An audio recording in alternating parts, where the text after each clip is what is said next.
Hello friends, welcome to our channel குட்டி மயிலின் குறும்புகள். இந்த வீடியோவில் நம்ம இன்றைக்கி என்ன பார்க்க போகிறோன்னு பார்த்தீங்கன்னா, நாங்கள் வந்துட்டு குப்பையனங்கோவில் தேருக்கு வந்துட்டு போயிருந்தோங்க. அந்த வீடியோவை தான் வந்துட்டு இந்த விலாகில் பார்க்க போகிறோம். இந்த திருவிழா வந்துட்டு பார்த்திங்கன்னா வருஷம் மார்கழி மாதத்தில் வர ஏதோ ஒரு ஞாயிற்றுக்கிழமை வருங்க. நான் வந்துட்டு இதான் ஃபர்ஸ்ட் டைம் வந்துட்டு இந்த தேருக்கு வந்துட்டு போயிருக்கேங்க. எப்படி இருக்கும்னு தெரியலையேன்னு சொல்லி போனால் கொஞ்சம் கூட்டம் கம்மியாக தான் இருந்ததுங்க. போயிட்டு சாமியெல்லாம் கும்பிட்டாச்சுங்க. நைட்டு ஆக தான் கூட்டம் வந்துட்டு பயங்கரமாக இருக்குன்னு சொன்னாங்க. சரி, நம்ம குழந்தைய வச்சுட்டு போகிறதுனால மதியமாக போயிட்டு வந்துடலாம், மழை வர மாதிரி இருக்குன்னு சொல்லிட்டு நாங்கள் மதியமே போயிட்டோங்க.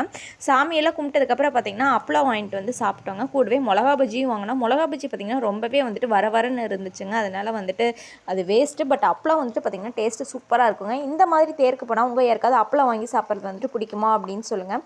கடை வந்துட்டு பார்த்திங்கன்னா கிட்டத்தட்ட ஒரு 100-200 கடைக்கு மேலேயே இருந்ததுங்க.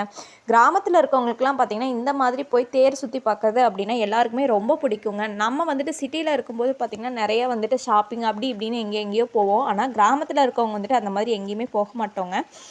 இந்த மாதிரி தேர் இப்படின்னா தான் வந்துட்டு இந்த மாதிரி கடைலாம் வந்துட்டு போய் சுற்றி நமக்கு தேவையான பொருட்கள்லாம் வாங்குவோங்க.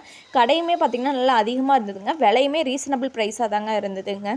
இந்த பொங்கல் வந்துட்டு எதுக்காக வைக்கிறாங்க அப்படின்னு சொல்லி பார்த்தீங்கன்னா, நாங்கள் வந்துட்டு கிராமத்துலலாம் பார்த்திங்கன்னா காட்டுக்குள்ளே இருக்கிறதுனால பார்த்திங்கன்னா பாம்பு இந்த மாதிரிலாம் எதுவும் பூச்சிப்புழு எதுவும் வந்துட்டு வீட்டுக்குள்ளே வரக்கூடாது, நம்ம கண்ணில் எதுவும் தெரியக்கூடாது அப்படின்னு வேண்டிக்கிட்டு சாமிக்கு வைக்கிற பொங்கல் தாங்க இது. இந்த பொங்கல் வந்துட்டு இந்த ஞாயிற்றுக்கிழமை தான் வைக்கணும்னு இல்லைங்க. மார்கழி மாதத்தில் வர எந்த ஞாயிற்றுக்கிழமை வேணாலும் வைக்கலாம். இதோட ஃபுல் வீடியோ அடுத்த விலாகில் வரும். மறக்காமல் நம்ம சேனலை